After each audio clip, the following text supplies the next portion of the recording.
یہ گندی سیاست ہم نہیں کرتے، لیکن اتحادی ہونے کے جتنا قصور ہمارا ہے وہ تو ہم سزا بھگت رہے ہیں۔ اگر لاہور کی آنکھ سے دیکھیں یا اسلام آباد کی آنکھ سے دیکھیں تو راوی سکھ چین نظر آتا ہے۔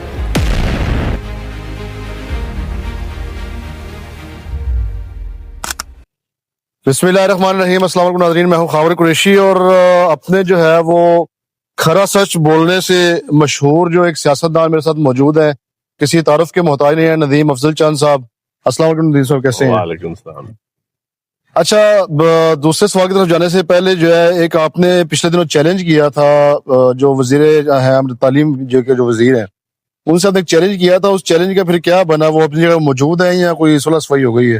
نہیں جی، ہمارا کوئی لڑائی تو ہے نہیں۔ چیلنج یہی کیا تھا کہ وہ سارے پنجاب کے فوٹو دکھا رہے تھے ٹیلی ویژن پہ، ایک میڈیا پہ، اسکول بڑے بنا رہے ہیں، تو میں نے کہا ڈسٹرکٹ سرگودا اور منڈی بہاؤالدین کے اسکولوں کی بھی حالت دیکھ لیں۔ تو آپ خود بھی صافی ہیں تو آپ ذرا علاقے کے اسکول دیکھ لیں، آپ خود ہی اندازہ لگا لیں گے کہ اس لاہور میں بیٹھی نظر، اگر لاہور کی آنکھ سے دیکھیں یا اسلام آباد کی آنکھ سے دیکھیں تو راوی سکھ چین نظر آتا ہے، لیکن جب گراؤنڈ پہ آپ آئیں، اسکولوں کی یا اسپتالوں کی حالت دیکھیں تو پھر انسان کو احساس ہوتا ہے کہ کیا ہو رہا ہے۔ تو وہ جو چیلنج آپ نے کیا تھا اس کے بعد بھی اسکولوں کی حالت ویسی ہے یا کچھ بہتری آئی ہے اس میں؟ نہیں، کچھ ہیڈ ماسٹر رنگ روغن تو کر رہے ہیں، لیکن موسٹلی تو وہی حالت ہے جہاں واش روم نہیں ہے، جہاں کے بلاکس نہیں ہے، جہاں ٹیچروں کی کمی ہے، یا اسکول جنہوں نے پرائیویٹائز کی ہیں، ریشنلائزیشن کے آؤٹ سورس کی ہیں، اس کی حالت تو بالکل ہی ابتر ہے۔ اچھا، آپ کے اس چیلنج کا مقصد جو ہے وہ تعلیم تھا یا حالت زار تھا؟ نہیں، میرا دونوں تھی۔ مین تو ایجوکیشن ہے جی، ہمارے بچے اسکولوں سے باہر ہیں اور ٹیچر دلچسپی نہیں لیتے، اسکولوں میں ٹیچروں کی حاضری ہے، پھر مسنگ فیسلٹیز ہیں، اسکولوں کی حالت بڑی ابتر ہے، یہی مین مقصد تھا، اور اس مقصد تو ایجوکیشن ہی ہوتا ہے۔ اچھا، آپ کے بارے میں جو ہے وہ بڑا مشہور ہے کہ آپ جو ہے نا ہمیشہ سچ بول کے جو آپ کی جو لیڈرشپ ہے آپ اس کو بھی مشکل میں ڈال دیتے ہیں، اور کیا خیال ہے کہ ایک سیاستدان کو اتنا کھرا اور سچا ہونا چاہیے؟ لیکن جی میں سمجھتا ہوں جھوٹ بولنا مشکل ہوتا ہے، سچ بولنا آسان ہوتا ہے۔ تو مرنا تو سیاستدان نے بھی ہوتا ہے، ہر ایک نے مرنا ہوتا ہے، اور پروردگار کا حکم ہے کہ جھوٹ نہ بولا جائے۔ کبھی سچ بولنے سے مختار اگال ود گئی ہے؟ کوئی ایسا کوئی نقصان آپ نے اٹھایا ہو، مطلب آپ کو؟ زندگی میں ہوتا رہتا ہے، یہ نفع نقصان ساتھ ساتھ چلتے ہیں، it's a part of life. تو کیا سمجھتے ہیں کہ ہماری جو سیاسی جماعتیں ہیں، اگر میں اسپیشلی نام لوں پی ٹی آئی کا اور نون لیگ کا، اس میں خواتین جو ہے وہ بڑے متحرک ہیں، اور اب جو ہے وہ سیاست جو ہے وہ اخلاقیات اس میں سے آہستہ آہستہ کم ہوتی جا رہی ہیں۔ پیپلز پارٹی کا مستقبل کے حوالے سے کیا دیکھتے ہیں؟ کیا پیپل پارٹی کو ضرورت ہے خواتین کی ونگز کی؟ اور جو مطلب دیکھیں جی، آپ نے دو سوال کیے ہیں، ایک تو آپ نے کہا خواتین کا کردار، تو پیپل پارٹی تو خواتین کو ہمیشہ پروموٹ کرتی ہے اور خواتین کی عزت ہے، اور خواتین کا جو اس وقت بلیم گیم جو پی ٹی آئی اور نون لیگ ایک دوسرے پہ کر رہی ہے، پیپل پارٹی تو کبھی اس کا حصہ نہ بنی ہے نہ بنے گی، یہ گندی سیاست ہم نہیں کرتے۔ چلے جی، یہ بڑی خوبصورت بات کیا کہ ہم گندی سیاست نہیں کرتے۔ چند صاحب کیا دیکھتے ہیں نون لیگ کی جو حکومت اسپیشلی جو پنجاب میں جا رہی ہے؟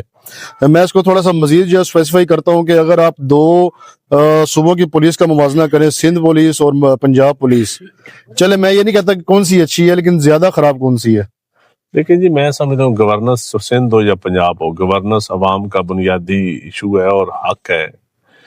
تعلیم، صحت اور انصاف اور تحفظ، یہی بنیادی ریاست کی ذمہ داری ہوتی ہے، اسی لیے عوام حکومتیں بناتے ہیں، یہ بنیادی تین ہی چیزیں چاہیے ہوتی ہیں۔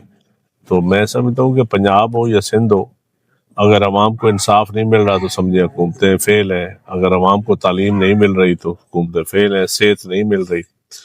تو یہاں تک پنجاب کا تعلق ہے، یہاں تو اسکول بھی پرائیویٹائز ہو رہے ہیں اور صحت بھی آؤٹ سورس کی جا رہی ہے۔ بی ایچ یوتھ ہے ہمارے بیسک یونٹ، وہ بھی اب پرائیویٹائز کیے جا رہے ہیں۔ میں سمجھتا ہوں صحت اور ایجوکیشن پرائیویٹائز نہیں کرنی چاہیے، یہ ریاست کی بنیادی ذمہ داری رہنی چاہیے۔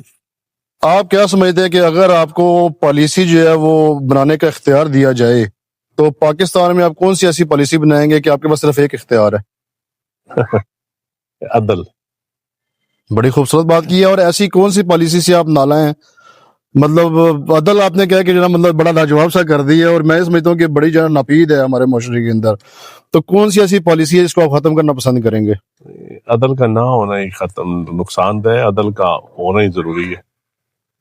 عدل ناپید ہوتا جا رہا ہے، اور میں سمجھتا ہوں اس پہ پروردگار کی سخت ناراضگی ہوتی ہے، اور عوام کو بھی حق نہیں ملتا اگر عدل نہ ہو۔ تو پھر آپ انصاف نہیں کر سکتے. ندیم صاحب، آپ گندم کا بجائی کا موسم آنے والا ہے تو رات کو ڈیزل جو ہے مہنگا کر دیا گیا ہے، اس کے کیا اثرات پڑیں گے؟ لیکن یہ کسان کو آپ منجی کے پیسے اچھے ملے ہیں، کسان فصلیں کم ہوئی ہیں، ذرا منجی کا ریٹ بہتر ملا ہے، تو اب گنا بھی شوگر ملیں چلنے والی ہیں اور گنے کا بھی پراپر ریٹ نہیں مل رہا. گنا بھی میں سمجھتا ہوں اگر چینی کی قیمت 200 روپے کلو ہو تو گنا 600 روپے کلو ہونا چاہیے، 600 روپے من ہونا چاہیے. تو گندم کی اب بجائی ذمہ داری گورنمنٹ کی ہے کہ بجائی کروائے اور لوگوں کو سہولت دے تاکہ ہمیں گندم باہر سے امپورٹ نہ کرنی پڑے، ہمیں باہر سے نہ منگوانی پڑے، ہم اپنے کسانوں کو پیسے دیں بجائے کہ آپ یوکرین یا برازیل یا ارجنٹائن کے کسانوں کو پیسے دیں، آپ اپنے کسانوں کو دیں. منڈی بہودین میں آپ کیا سمجھتے ہیں کہ ہماری جو حکومتی جو پالیسیاں ہیں، کیا منڈی بہودین میں ان کو نظر انداز نہیں کیا جا رہا؟ دیکھیں منڈی بہودین کا چیف سیکرٹری بھی ہے، سیکرٹری فائنانس بھی یہاں کا رہنے والا ہے، یہاں کی بڑی بڑی بیوروکریسی ہے، بڑے خاندان کی یہاں بڑے سالوں سے حکومتیں کر رہے ہیں، ان کی بنیادی ذمہ داری ہے اب منڈی بہودین کی محرومیوں کو دور کرنا. اگر محرومیوں کو دور نہیں کر رہے تو یہ ان کا فیلئر ہے. آپ بھی تو منڈی بہودین کی سیاست کے بہت بڑے سٹیک ہولڈر ہیں. نہیں، ہم تو سمجھتے ہیں کہ بنیادی حقوق نہیں مل رہا ہے، منڈی بہودین کے ساتھ انصاف نہیں ہو رہا. میں تو کہہ رہا ہوں کہ مختصر سے 3 بنیادی حقوق بتا دیں جو نہیں ملے منڈی بہودین کو. لیکن سب سے بڑا تو بنیادی جو حق ہے نا منڈی بہودین میں، صحت کی سہولتیں بڑی اچھی ہونی چاہیے، اور دوسرا لا اینڈ آرڈر قدرے بہتر ہوا ہے منڈی بہودین کا یہ پچھلے سالوں میں. سب سے بڑا مسئلہ یہاں لا اینڈ آرڈر کا ہے، اور یہاں لوگوں کی سیاسی بنیادوں پہ دشمنی ہے جس کی بنیاد سیاست ہی ہے. تو یہاں کے سیاستدانوں کو ایک تو اپنا رویہ جمہوری کرنا چاہیے اور جرائم پیشہ عناصر کی پشت پناہی نہیں کرنی چاہیے. جب سیاستدان جرائم پیشہ عناصر کی پشت پناہی نہیں کریں گے یقیناً معاملات بہتر ہوں گے. جمہوریہ کا مطلب ہے کہ لوگوں کی رائے سے، لوگوں کے انتخاب سے جو ہے وہ لوگ اوپر آئیں. تو کیا آپ سمجھتے ہیں کہ پاکستان میں یہ چیز پاسبل ہے؟ نہیں، مشکل ضرور ہے لیکن ہمیں کوشش کرنی چاہیے، عوام کو بھی سیاستدانوں کو بھی. سٹرگل تو جاری رہنی چاہیے، کوشش جاری رہنی چاہیے. چلے، میرا آپ سے آخری سوال ہے کہ اگر میں کوئی غلط کام کرتا ہوں اور میرے پیچھے جو ہے وہ ندیم افضل چند کھڑا ہوتا ہے تو اس کا مطلب یہ ہے کہ ندیم صاحب بھی اتنے گناہگار ہیں جتنا میں ہوں.